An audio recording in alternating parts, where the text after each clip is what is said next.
Un jeune qui frappe à la porte du noviciat aujourd'hui, qu'il soit celui de la Compagnie de Jésus ou de tout autre ordre en France, est épris de l'urgence du royaume.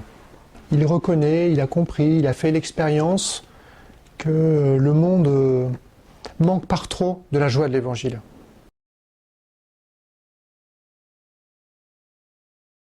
Quand un novice entre au noviciat de la Compagnie de Jésus, il a déjà fait l'expérience de la prière profonde.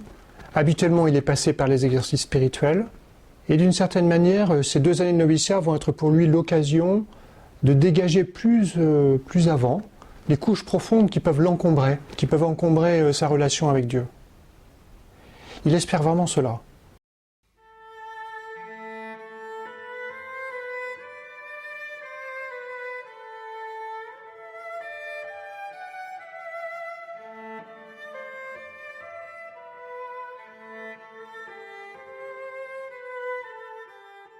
La prière n'est évidemment pas que personnelle.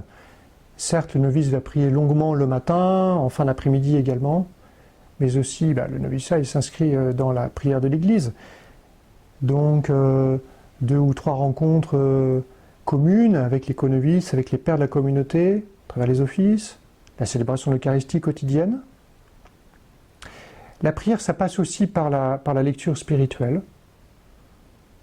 Se mettre à l'école des grands qui nous ont précédés, dans la conversation spirituelle avec Dieu, dans l'écoute du monde, la reconnaissance de l'Esprit de Dieu qui plane sur le monde.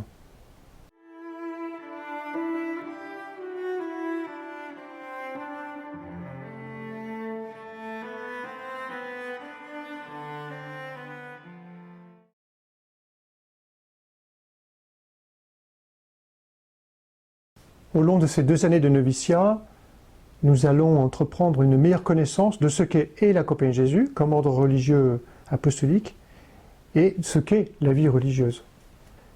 Ce que nous pouvons espérer de telles connaissances et échanges, c'est évidemment que le novice fasse preuve d'un désir plus profond encore pour rencontrer et rejoindre ce corps apostolique qui est celui des Jésuites.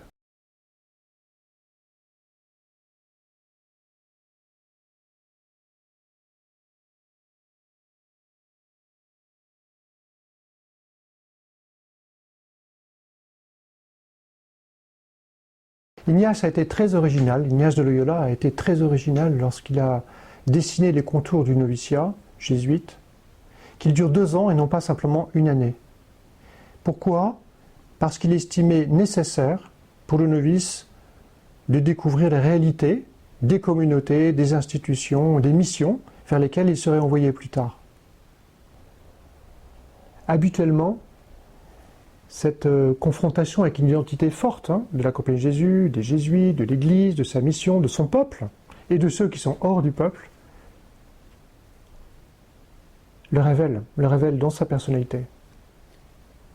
Glorifie le Seigneur Jérusalem. Célèbre ton Dieu au Sion. Il a consolidé les barres de tes portes.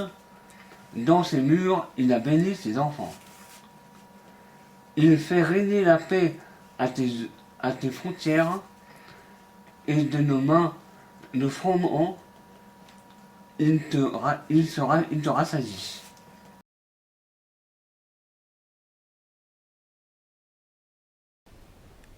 Le parcours du noviciat n'est évidemment pas une course en solitaire. Nous le vivons en communauté, avec des co-novices, avec des pères qui sont responsables de la formation, avec la grande communauté à laquelle nous sommes adossés. Cette vie fraternelle, elle se concrétise d'abord par les services. Voilà, chacun d'entre nous, nous avons à préparer les repas, à assurer notamment les animations liturgiques et bien d'autres choses encore. Des tâches qui sont finalement très simples, très modestes. Endurer humblement, longuement, tranquillement cette simplicité du service. Et découvrir que Dieu est là, la fraternité est concrète par là.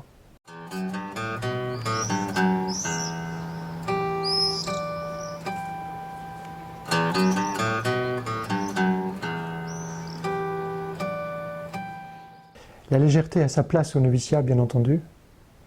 Il est des temps prévus pour la convivialité, le dimanche après-midi, le lundi soir, entre novices, avec d'autres pères de la communauté.